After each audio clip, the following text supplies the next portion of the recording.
शङ्करांश भूम शङ्करार्यपीठसद्गुरुन् शुद्धसत्त्वभासुरान् सुवर्त्मनीतभूसुरान् सर्वभूतसौख्यदान् क्षमाकरान् यतीश्वरान्। सदाशिवसमारम्भाम् शङ्कराचार्यमध्यमाम् अस्मदाचार्यपर्यन्ताम् वन्दे गुरुपरम्पराम्। श्रीगुरुचरणद्वन्द्वम् वन्देहम् मतितदुस्सहद्वन्द्वम् शान्तिग्रहोपशान्तिम् वां सुमयं यस्य भजितम् आतन्ते. So in this Svatmanirupanam text, we have now arrived at the method of determining the meaning of the or the purport of the Mahavakya Tattvamasi. So for that, in the Shastra, the several methods are used in order to arrive at a meaning that is not directly conveyed by a sentence. So this is a common thing, universal thing.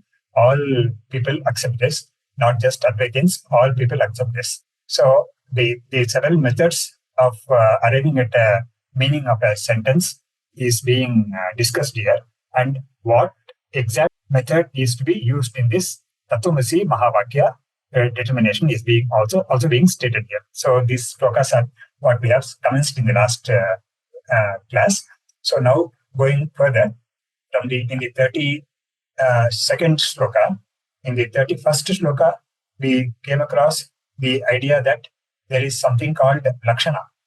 And what is that Lakshana, how it is defined, and what are the types of Lakshana, those things are going to be discussed in this sequence. So in 32nd sloka, Idanim Lakshana Swarupamaha. So what is the core content of the Lakshana that is being stated here in this sloka? Manantaro aparodhe mukyarthasya parigrahe jate mukyavina krite arthe ya vrittihi saiva lakshana prokta. These are all not very, very familiar to us. For most people who are studying Vedanta, the terms that are familiar are Brahma, Atma, Saguna Brahman, and Vichatan, Avidya, things like that. Whereas these terms are all not very familiar. These terms are not dealt with in most of the books. At least in some books, the certain parts are these concepts are dealt with, but not all of them in so much detail. So here the Acharya says, Manantar virodhe mukyarthasya parigrahe jate. See, Lakshana means, as we saw in the last class, the very concept of Lakshana comes in where the direct meaning of any word or any sentence is not applicable to the situation on hand. So that is why they adopt an indirect meaning of the same sentence or word. That adopting an indirect or an indicated meaning is what is called Lakshana. So here in this sloka, he says, Manantara Uparodhe, that is, when a different pramana is being applied here, there is some problem. So, Mukyarthasya parigrahe. So, what we have to do is, the direct meaning of the sentence or the word will have to be given up. So, when there is a contradiction from some other pramana, then we will have to give up the meaning of the primary meaning of the word. For example, if we say that a boy's, a young or a child's face is like a moon, but then that is not the direct meaning we have to take, because the moon has a different characteristic and all that. Those things cannot directly be applied. All of them cannot be applied to the child's face. So what we do is we give up the direct meaning of the word moon, and we take certain things like it is very bright or it is very nice to see and things like that required here. So in the same way here also, when a different pramana contradicts the direct meaning of the word, we will have to give up the direct meaning of the word. So mukyarthasya aparigrahe chate mukyavina krite arthe ya vrittihi saiva lakshana prokta. Then the mukyartha also cannot be totally jettisoned or shunned away. Rejected. So that is also there. So this is how kind of a tricky way of arriving at sentence is called lakshana. So that is the general meaning of lakshana. And then in the subsequent shlokas, the 3 types of lakshanas are going to be discussed, and what is the exact one type of that is going to be used in the Tatvamasi Mahavakya determination, that also will be stated. So I'm reading the commentary for this 32nd shloka here. Manantaroparodhe iti. Manantaroparodhe pramanantara asanchare mukyarthasya pratipadyarthasya aparigrahe. So when another pramana, that is a different pramana, is going to contradict this. So then what, as I said about the moon, the child space being like a moon, when we directly apply that simile, it won't be very suitable. So we will have contradictions, because moon is a kind of a jada aspect, whereas we are comparing it to the child, which is a chetana. So these problems will be there. So what we are doing is we'll give up the direct meaning and we adopt a secondary or a indicated meaning because of this contradiction. Then jate sati mukyartha avinakrite arte mukyartha sambandhe arte. So the some connection also should be retained. It should not be totally given up. Some connection with the mukyartha also to be retained. As I said in that example, the brightness or the ahladakartvam or the very beauty of it, the feeling that we have to keep looking at it, all those things are all taken. So they are not rejected. So this is how it is. So mukyartha asambandha sambandhe arte padanam ya vrittihi vartanam saiva lakshana prokta. Yeah. Okay, so that is the lakshana. That is the meaning of the content of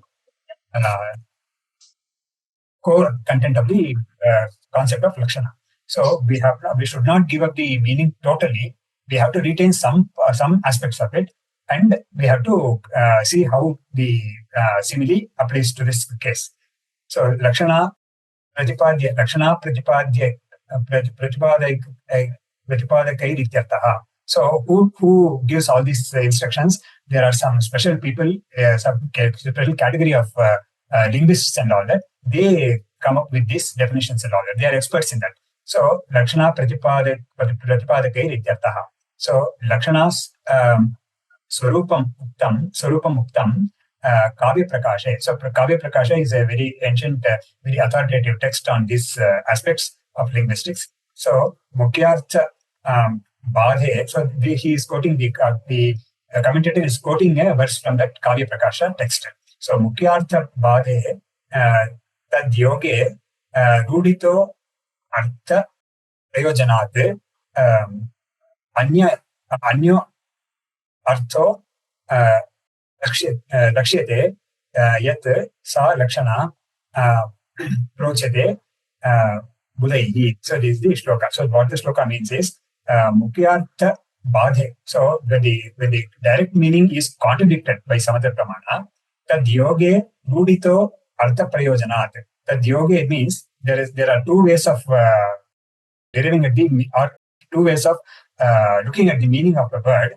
One word is called yoga, one method is called yoga, yogikartha, and the other one is called rudhyartha. So rudhyartha will be some popular meaning of that word, and yogikartha will be a derived or an etymological meaning of the word.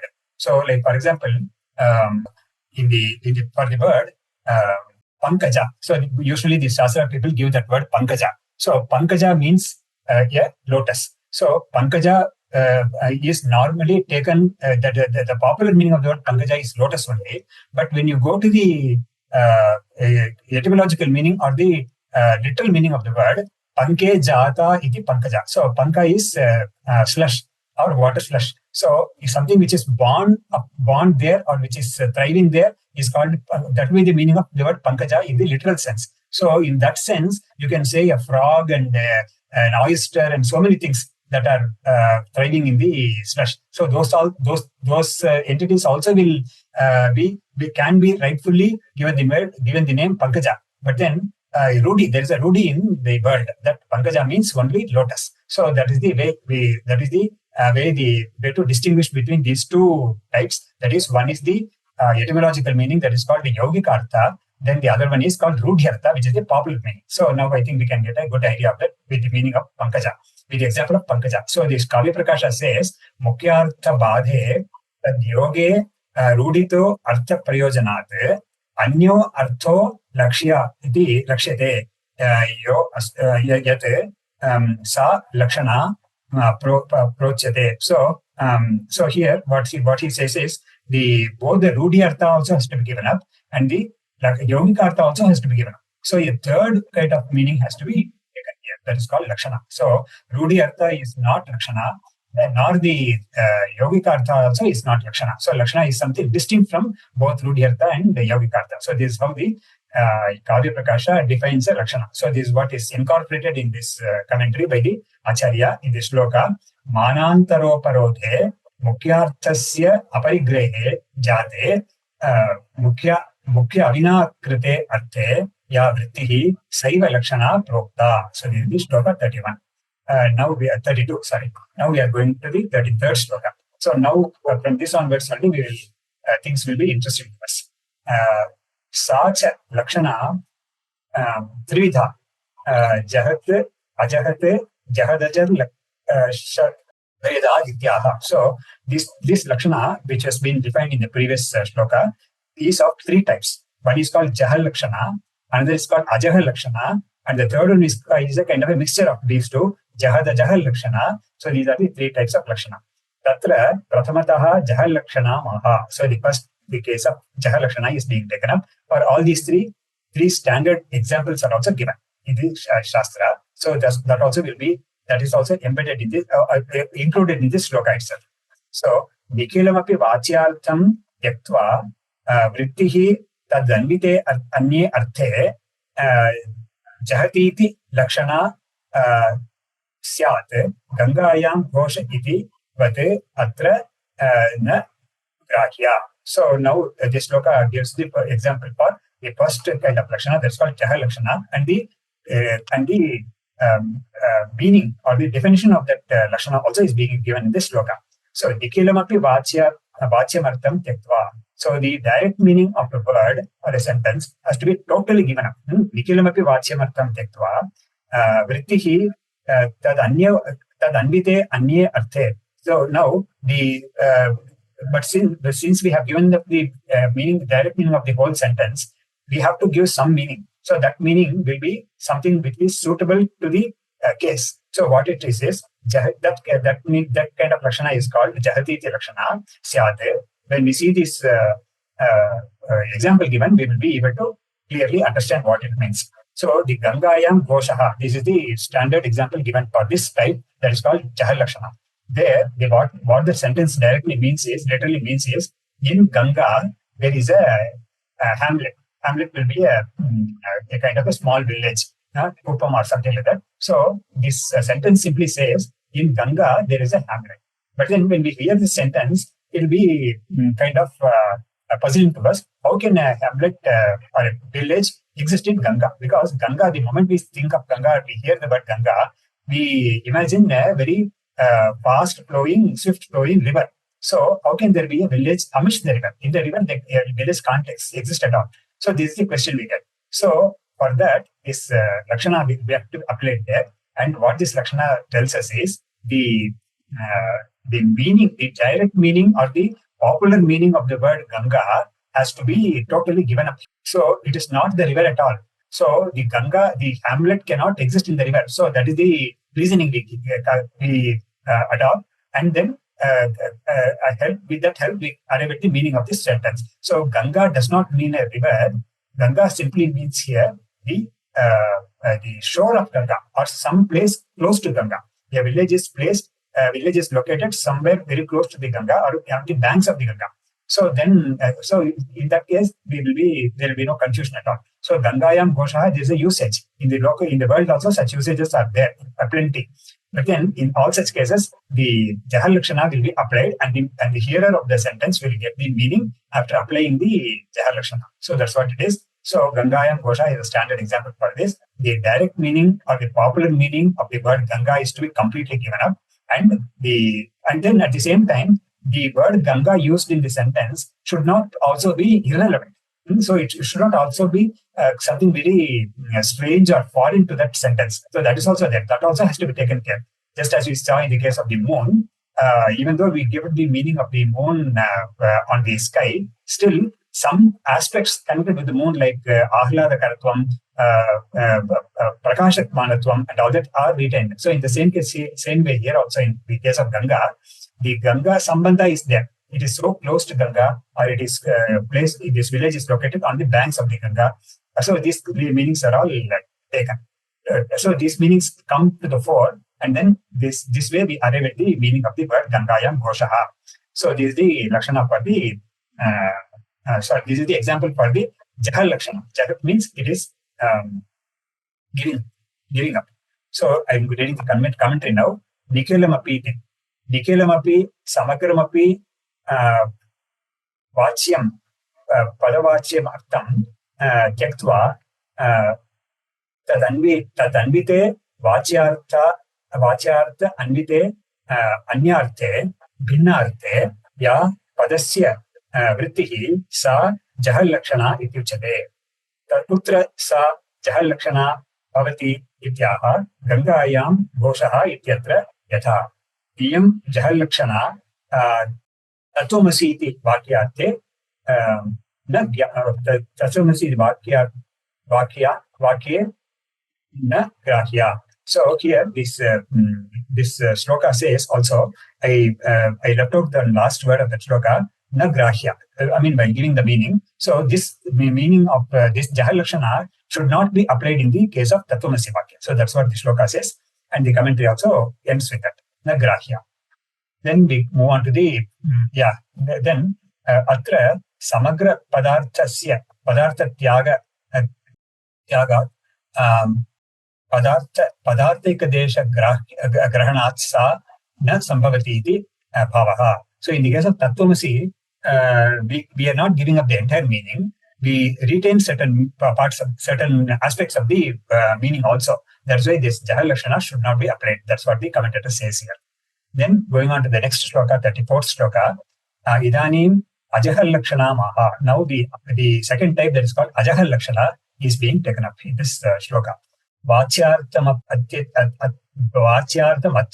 atyajantya yasyaha vrittehe pravrittihi anyarte yam ajahatiti kathita shrono dhavati na grahya. So the shloka says, Vachyartam atyajantya. The direct meaning of the word or the sentence should not be given fully. Should not be given up. So in the last case, the Vachyartam or the direct meaning of the word has to be given up, as in the case of Ganga Nisa. So here, a different example is given where the direct meaning of the word should not be given up. Yasyaha vrittehe pravrittihi anyarte. So the meaning of the word will be different. The meaning of the sentence or the thrust of the sentence will be in a different sense than the direct meaning conveyed by the sentence or the words. So that is the meaning. That's what the first half of the shloka says. Iyam ajahati iti katita. So this lakshana is called ajahal lakshana. See, jahati, jahat, that word in Sanskrit means giving up. So ajahat means it should not be given up. That is the idea. Katita, shono dhavati yatvate atra nagrahya. The example given is red runs. So shona is red. So red color runs. So when we hear that sentence, we immediately question, how can red run at all? So red is some color. So how can it run? So the meaning there given is a horse that is of red color that is running. So we can hear these kind of expressions in horse races. So I remember one nice case some 20, 30 years back when these Bangalore races were very, very popular. One horse by name Bhajagovindam that won that day. So Bhajagovindam won the race. So how can Bhajagovindam win a race at all? So there the meaning is a horse named the Bhajagovindam won that day. So that is the idea. So here the same example is given here also. Shono dhavati. So the red cannot run at all. So what is the meaning that we have to get is the meaning of red, that meaning red is retained. It is not given up. But then yes, some other connection with the red is brought in here, and some object of that color red. In this case, Dhavati means it has to run. So we cannot say that a red lotus runs and all that. Red lotus doesn't run at all. So something running also has to be there. So that here in this case, it is the horse. So a red horse is running. So that's the meaning here. And here also, and this example also, this Ajaha Lakshana and this example also is not suitable for Tatvamasi. That's what the shloka says, Nagrahya, Atra Nagrahya. In the commentary, Vachyartham Pada Jyotyam Artham Atyajanti, Atyajantya, Ajahatya, Yasyaha Vrittehe, Shaktehe, Asya, Shaktehe, Shaktihi, Shakter Arthasya Asya Arte, Vachyad Anyarte, yeah. So Shakter Anyarte, Vachyad Anyarte, Bhinnarte, Ya Vrittihi, Vartanam, Sa Ajahati iti Lakshana. So where in a case where the primary meaning of the word is not given up, and at the same time some connection with the word is also retained. So in that, and a meaning has to be arrived. So that is called Ajaha Lakshana. Here. So who gives this kind of a definition? So the commentary says that Alankarikaihi ityartha. So Alankarika also, they are also linguists only. People who are experts in giving the technical aspects of a kavya or a composition of poems and all that. So these are experts in that. Sahitya people, they are called Alankarikas. So they give this meaning, definition. And then tasyaha udaranamaha shono dhavati vaditi. So the example for that is shono dhavati ityatra shona gunasya dhavanam Dhavana asambhavat. So since the color red cannot run at all, so we have to think of a different meaning or sense for that sentence. Tadyukta ashvagrahanat shona gunasya atyagat iyam ajahati iyam lakshana api Vakye na grahya. So this lakshana also should not be taken up in the Tatvamasi Vakya, because here in this case, the meaning of the word is completely retained. Of the word red is completely retained. So that is also not suitable for Tatvamasi. So in the next shloka, the third lakshana is being stated, and from there we can we can get convinced that by this kind of meaning alone, this lakshana alone will be suitable for Tatvamasi. And that all that will be discussed later. So, Idani Jahadaja Lakshana Maha. So now the third type of Lakshana, Jahadaja Lakshana, is being taken up for discussion. The shloka reads this way: Jahadaja Katiti Sa Syat Ya Vachyarthaika Desham Apahaya Bodhayati bodhayati cha ekadesham soyam dvijaha iti tat ashrayed yenam. So here in this shloka, the Acharya says, Jahadajahiti the Lakshana. This third kind of Jahadaja Lakshana is that one where Vachyarthaikadesham apahaya, a part of the some aspect of the direct meaning is given up, and the meaning, then a meaning has to be arrived. Bodhayati cha ekadesham. So I am devatijaha. So one aspect is given up, and another aspect is retained. So by this method, in this process, the meaning has to be arrived for this kind of a sentence. And what is the popular sentence for this? The popular example given in the Shastra for this kind of lakshana is third kind of lakshana is soyam dvijaha. It is also called soyam devadataha. So what this means is, this one whom you are seeing here is that one. So this one, The one whom you are seeing now is Devadatta, whom you have seen then. So now we have got a situation where we have seen a person, we are now seeing a person who is sitting in front of us or whom we encounter now. We recollect him to be a person whom we have seen someplace, sometime earlier, before. So, and that place and that time and this place and this time are all different. And the person, the way he looked then and the way he looks now are also different. So now we give up all those things and we retain the person. The person is not given up at all. So the person who is involved in the different scenario in the earlier scene, and in this scene is the same one, but then the scenario changes. So that's the idea of this Lakshana. So this is the one which is suited for the Tattvamasi, and how that is done is also will be taken up later. So in the Vyakhyanam, the Acharya says, Achyarthasya Yagat Lakshana Lakshyarthasya Grahanat. So Vachyartha is given up and Lakshyartha is taken up. He is retained. Grahanat. Ya Vachyarthaika Desham Vachyartha Lakshana Yaha Ekadesha Tam Apahaya Yaktva. So the Vachyartha, one portion of the Vachyartha is given up. And Ekadesham Bodhayati. So it gives a meaning of, in one sense, it is one part of the sentence will be, the one part of the Vachyartha will be retained. So Bodhayati, Lakshyartha Lakshanam Ekadesham Bodhayati. So Vachyartha will be contributing to some part, and then the Lakshyartha also will be contributing to some part. So these two put together, these two contributions put together, we get at the arrive at the meaning of this sentence. So see, it is very, very difficult to give a definition.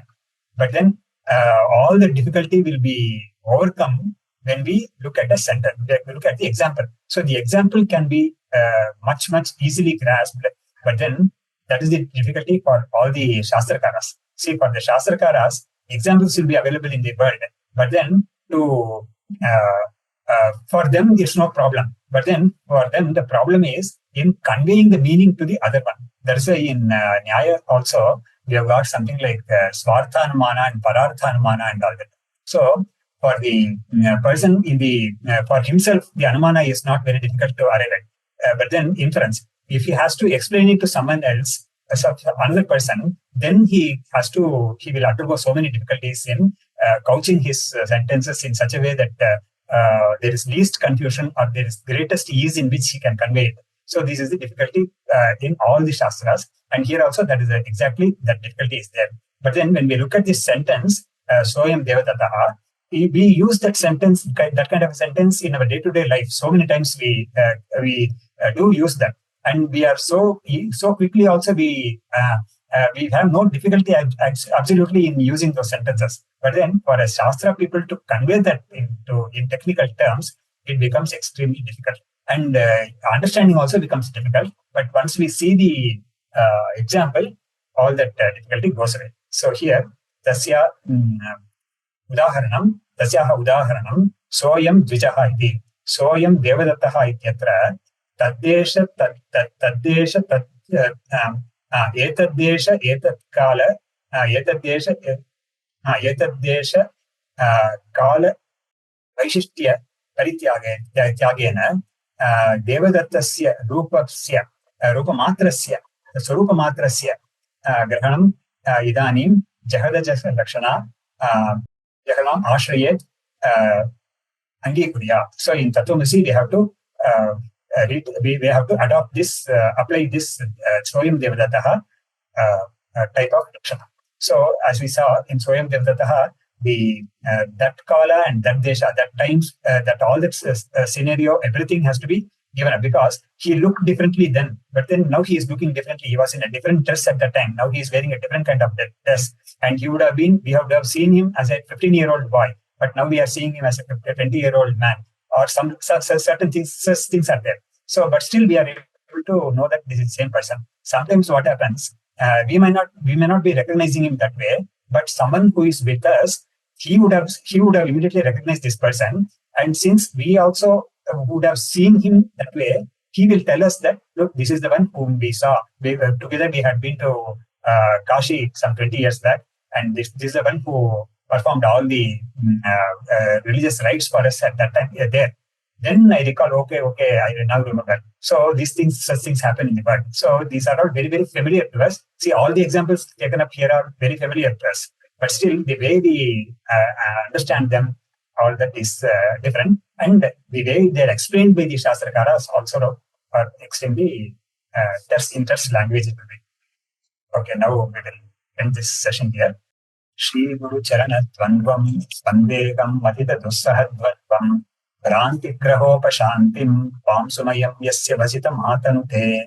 See, now I had a scan which was very, very difficult to read. Fortunately, I located a book that was taken up by my Acharya to teach this 35 years back. 85, this class was happening to us. Every Sunday, our Acharya used to do this class, Sunday special class. And at that time, we used a book in Telugu script. It's a very small book, and the Telugu script also is very, very small fonts. And then itself, it was a very old book. I think it was printed in 1935 or something like that. And in 85, we are using it. It has become very brown and all that. The color also has become is different now. And I located that book. Fortunately, here the scan is very good, but then there are no mistakes at all. I can say very few will be there. So now I'm finding it very helpful. And the 1 or 2 pages that the earlier scan were not there, and I resorted to Hindi. That also is here. And anyway, this good thing happened last week that I could locate this Telugu book. Shastram Shariram Mamsa Devastu Parameshwaraha Acharya Shankaracharya Santume Janma Janmani Vidya Vinaya Sampannam Vetaragam Vivekinam Vande Vedanta Tattvagnam Vidushekara Bharati. Om Tat Sat.